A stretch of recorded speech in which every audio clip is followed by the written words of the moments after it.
कड़क के नए नवेले हेल्थ शो कड़क सेहत में आपका स्वागत है। आज के शो में हम बात करने वाले हैं कि वेरिकोज वेन्स क्या होती है, ये क्या है, क्यों होती हैं, किन लोगों को ज्यादा रिस्क है और इसका इलाज क्या है। साथ ही कड़क सेहत के दूसरे सेगमेंट में जानेंगे कि GLP-1 थेरेपी लेने वाले मरीजों को किन बातों का खास ध्यान रखना चाहिए ताकि ये थेरेपी आपके लिए नुकसानदायक ना हो।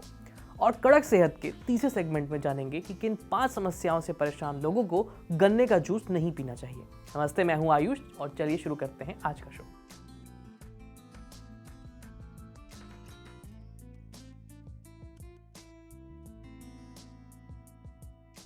आपने अक्सर अपने घर, परिवार या आसपास देखा होगा कि कई बार लोगों के पैरों में, खास करके घुटनों के नीचे वाले हिस्से में कुछ उभरी हुई नसें दिखती हैं। कई खिलाड़ियों के पैरों में भी आपने ऐसी नसों को देखा होगा। इन नसों को कहा जाता है वेरिकोज वेन्स। ये पैरों की स्किन के अंदर हरे या नीले रंग में दिखाई देती हैं। शुरुआत में ये नसें हल्की होती हैं, लेकिन कुछ समय बाद ये मोटी हो जाती हैं, फूल जाती हैं। इनमें धीरे धीरे इनका रंग गहरा हो जाता है और कई बार तो इनमें दर्द होता है। लोग अपने पैरों में उभरी हुई नसें देखकर कई बार घबरा भी जाते हैं, कुछ परेशान हो जाते हैं।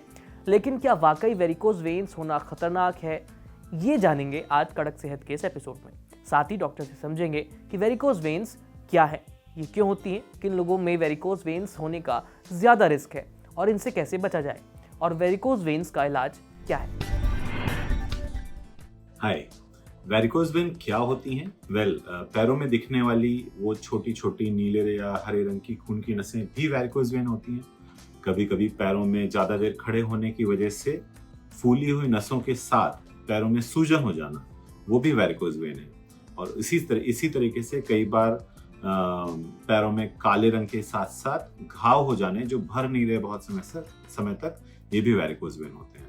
सो वेरिकोज वेन एक बहुत बड़ा स्पेक्ट्रम ऑफ डिजीज है जिससे सफर करने वाले पेशेंट या तो कॉस्मेटिकली कंसर्न हो सकते हैं या फिर उनको actual day to day life में दिक्कतें हो रही होती हैं, खड़े होते समय पेन हो रहा है, या फिर बहुत एक्सट्रीम सिचुएशन पे या तो ब्लीडिंग हो रही है उन नसों से या फिर घाव बन रहे हैं। तो ये पूरा का पूरा वेरिकोज वेन का स्पेक्ट्रम होता है। क्या होते हैं, कई बार वेरिकोज वेन अगर 20-25 साल की उम्र में ही होने लगी हैं तो ये जेनेटिक हो सकती हैं। फीमेल्स में प्रेगनेंसी एक बहुत बड़ी प्रॉब्लम के साथ आती है। जब दूसरी या तीसरी प्रेगनेंसी तक आने तक वेरिकोज वेन होने की संभावना बढ़ जाती है, क्योंकि वेन्स में दबाव बढ़ने की वजह से वाल्व लीक करने लगते हैं। सेम तरीके से वो जॉब्स जिनमें बहुत ज्यादा समय तक खड़े रहना है, being it a full time house maker या फिर ट्रैफिक पुलिस, नर्सेस, गार्ड्स, किसी भी जॉब में जहां ज्यादा देर खड़े रहना है, वो भी आपके वेरिकोज वेन होने की जो संभावना है उसको बढ़ा देती है। इसके अलावा कभी अगर DVT मतलब कि डीप वेन थ्रोम्बोसिस नाम की अगर प्रॉब्लम हुई है तो आगे आने वाले सालों में उसकी वजह से सेकेंडरी वेरिकोज वेन होने के चांसेस भी बढ़ जाते हैं। वेरिकोज वेन वैसे तो अपने आप में एक प्राइमरी बीमारी है, बट बहुत रेयरली वेरिकोज वेन किसी दूसरी बीमारी का भी सिम्टम हो सकता है। इनफैक्ट कई बार अगर पेट में किसी कारण से गांठ है, ट्यूमर है, या किसी का हार्ट फेल हो रहा है, या किसी के शरीर में लीवर की प्रॉब्लम हो रही है, तो पाँव में सूजन होनी शुरू होती है। इसके बाद लोग आसपास देखना शुरू करते हैं, अच्छा ये शायद नसें दिख रही हैं, शायद इसकी वजह से। तो इसलिए वेरिकोज वेन कई बार एक ऐसा सिम्टम भी होती है जो दूसरी बीमारी के साथ में प्रेजेंट हो रही होती हैं। बट एक चीज़ क्लियर है कि वेरिकोज वेन बहुत खतरनाक नहीं होती हैं। ये क्वालिटी ऑफ लाइफ की डिजीज़ है और इनको वैसे ही ट्रीट किया जाना चाहिए। इसका मतलब है कि आप इमीडिएटली अगर वेरिकोज वेन का लेज़र नहीं कर रहे हैं तो उससे आपकी लाइफ को कोई खतरा नहीं है। हाँ, अगर आप लेज़र या स्टॉकिंग्स के द्वारा इसको ट्रीट करेंगे या इम्प्रूव करेंगे तो फिर आपकी क्वालिटी ऑफ लाइफ काफ़ी बेटर हो जाएगी। अब इसमें एक चीज़ बहुत इंपॉर्टेंट बताना चाहूँगा, आजकल सोशल मीडिया में बहुत सारे ऐसे तेल, ऐसे ऑइंटमेंट का प्रचार होता रहता है जो वेरिकोज वेन को ट्रीट करने के लिए का क्लेम करते हैं। समझिए, वेरिकोज वेन ऐसी है जैसे पानी के पाइप से पानी लीक हो रहा है। अब इसका इलाज या तो उस लीकेज पे उंगली रख के खड़े हो जाओ, जिसको हम लोग मेडिकल लैंग्वेज में स्टॉकिंग्स बोलते हैं, या फिर उसको MC लगा करके बंद कर दो। तो वेरिकोज वेन के लेजर या ग्लू जैसे बहुत से इलाज होते हैं जो किए जाते हैं। अगर आप ये सोचोगे कि पानी में ही कुछ मिला दें, तो ऐसा कोई मेडिकल ट्रीटमेंट नहीं है वेरिकोज वेन के लिए। बहुत सारे ऐसे घरेलू नुस्खे एग्जिस्ट करते हैं, but believe me, they don't work. क्या है? सो वेल, वेरिकोज वेन से बचाव के उपाय बहुत सिंपल हैं। अगर आप ओवरवेट हैं तो अपना वेट कम करें, क्योंकि ब्लड को अल्टीमेटली आपके वजन के अगेंस्ट ऊपर जाना होता है। अगर आप स्मोक करते हैं तो स्मोकिंग छोड़ दें। अगर आप हाई रिस्क में हैं, जो मैंने पहले डिस्कस किया, तो अगर आप हाई रिस्क पॉपुलेशन पे हैं तो टाइमली स्टॉकिंग्स यूज करना शुरू करें।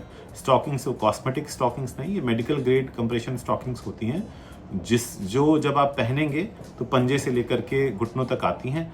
पंजे पे प्रेशर टाइट होता है और जैसे जैसे ऊपर आते हैं वैसे वैसे उनका प्रेशर कम हो। इसको आइडियली इसके प्रिस्क्रिप्शन के लिए आपको एक बार वैस्कुलर सर्जन से मिलना चाहिए, सो दैट अप्रोप्रिएट स्टॉकिंग्स आपको मिल सकें। और अगर इलाज की ज़रूरत पड़ती है तो वी शुड बी क्लियर कि हम इलाज क्यों करवा रहे हैं। डर की वजह से वेरिकोज वेन का इलाज नहीं कराना चाहिए। अगर कोई कॉस्मेटिकली कंसर्न है तो उसके अलग इलाज होते हैं। अगर किसी को उभरती हुई वेन्स में कुछ प्रॉब्लम हो रही है, दर्द हो रहा है, तो अधिकतर इनका इलाज लेज़र या ग्लू से संभव है। और कभी कभी रेयरली अगर उनको पाँव में अल्सर हो गया है तो इलाज के लिए एंजियोप्लास्टी और स्टेंटिंग की भी ज़रूरत पड़ती है, जो पोस्ट डीवीटी के केसेस में या पेट। डॉक्टर की बताई इन बातों का खास ध्यान रखें। अगर आपको भी ऐसे लक्षण दिखाई दे रहे हैं तो समय रहते किसी वस्कुलर सर्जन के पास जरूर जाएं, ताकि इस समय आपका समय रहते समस्या का इलाज हो सके। फिलहाल सेगमेंट में इतना ही। अब बढ़ते हैं शो के अगले सेगमेंट की ओर, जिसका नाम है अंदर की बात। 42 साल की एक स्कूल टीचर हैं जो मोटापा और टाइप 2 डायबिटीज से जूझ रही हैं। डॉक्टर की सलाह पर उन्होंने GLP-1 थेरेपी शुरू की। कुछ ही महीनों में उनका वजन घटने लगा, शुगर कंट्रोल में आ गई, लेकिन इसके साथ ही नई समस्या सामने आई। भूख बहुत कम हो गई, वो खाना छोड़ने लगी, बहुत कम खाने लगी। शुरुआत में ये बदलाव ठीक लगा, लेकिन धीरे धीरे उन्हें थकान होने लगी, बाल झड़ने की समस्या सामने आई। जांच में पता चला कि उनके शरीर में विटामिन B12, विटामिन D और आयरन की कमी हो गई है। तो क्या GLP-1 थेरेपी इसके लिए जिम्मेदार है? नहीं, लेकिन अक्सर ऐसे केस GLP-1 थेरेपी के दौरान देखने को क्यों मिलते हैं, ये बड़ा सवाल है। और GLP-1 थेरेपी के दौरान किन बातों का खास ध्यान रखना चाहिए, ये बताया डॉक्टर सप्तऋषि भट्टाचार्य ने। दरअसल आज भारत में GLP-1 आधारित दवाएं जैसे समाग्लुटाइड और टिर्जेपेप्टाइड जैसी जो चीजें हैं वो बहुत तेजी से इस्तेमाल हो रही हैं, खास करके डायबिटीज और मोटापे को कंट्रोल करने के लिए। ये दवाइयां पेट में खाली होने की प्रक्रिया को धीमा कर देती हैं, इंसुलिन को बेहतर बनाती हैं और सबसे अहम, भूख को कम कर देती है। यही कारण है कि लोग कम खाने लगते हैं और वजन तेजी से घटने लगता है। लेकिन ये सब इतना आसान नहीं है। इस रूटीन को फॉलो करने के दौरान एक समस्या आती है। कम खाना खाने का मतलब है शरीर को जरूरी पोषक तत्व भी कम मिलना। भारतीयों की डाइट में पहले से कार्बोहाइड्रेट काफी ज्यादा होता है, जैसे कि चावल, रोटी, आलू, प्रोटीन, फल और हरी सब्जियों का सेवन अक्सर उसके लिए पर्याप्त नहीं होता। ऐसे में जब आप भूख और कम कर देते हैं, भूख कम हो जाती है, तो शरीर में जरूरी विटामिन और मिनरल्स की कमी होने लगती है। आमतौर पर iron, vitamin B12, vitamin D, calcium और फोलेट की कमी देखने को मिलती है। खास करके भारत में विटामिन B12 की कमी पहले से काफी लोगों में पाई जाती है, क्योंकि बड़ी आबादी शाकाहारी है। जब खाना और कम हो जाता है तो डेयरी और प्रोटीन वाले फूड आइटम्स भी उनका सेवन घट जाता है, जिससे ये कमी और बढ़ जाती है। वहीं डायबिटीज के मरीजों को अक्सर मेटाफॉर्मिन दी जाती है, जिससे B12 और घट जाता है। विटामिन D की कमी भी एक बड़ी समस्या है, खास करके मोटापे से ग्रसित लोगों में। शरीर की चर्बी में ये विटामिन जमा हो जाता है, जिससे इसकी उपलब्धता कम हो जाती है। जब वजन तेजी से घटता है और खाना कम हो जाता है तो ये संतुलन और बिगड़ सकता है। साथ ही कई लोग GLP-1 थेरेपी के दौरान फैट से भी परहेज करने लगते हैं, जिससे फैट सॉल्युबल विटामिन जैसे कि विटामिन A, D, E और K को शरीर ठीक से सोख नहीं पाता। एक और अहम चीज है प्रोटीन। भले ही ये माइक्रोन्यूट्रिएंट नहीं है, लेकिन वजन घटाने के दौरान मांसपेशियों को बचाने के लिए ये बेहद जरूरी होता है। अक्सर लोग हल्का और जल्दी पचने वाला खाना चुनते हैं इस दौरान, जिसमें प्रोटीन की मात्रा कम होती है। इससे शरीर की ताकत और पोषण दोनों कम हो जाते हैं। तो समाधान क्या है?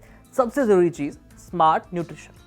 कम मात्रा में लेकिन पोषक तत्वों से भरपूर खाना, जैसे कि दही, पनीर, दालें, हरी पत्तीदार सब्जियां, नट्स और मौसमी फल। छोटे छोटे लेकिन संतुलित मील्स लेने से शरीर को जरूरी पोषण मिल सकता है। कई मामलों में डॉक्टर की सलाह से आप सप्लीमेंट्स भी ले सकते हैं, खास करके विटामिन B12 और डी के लिए। साथ ही समय समय पर ब्लड टेस्ट जरूर कराना चाहिए ताकि किसी भी पोषक तत्व की कमी का पता समय रहते चल सके। और सबसे अहम बात, GLP-1 थेरेपी शुरू करने से पहले मरीज की सही काउंसलिंग की जानी चाहिए। अब बारी बॉडी रिबूट के आखिरी सेगमेंट की, यानी रोज का पोषण, जिसमें आपको मिलेगी न्यूट्रिशन के बारे में जानकारी। गर्मियां आ रही हैं और ऐसे में सभी को गन्ने का जूस पीना बहुत पसंद है, सबका मन करता है।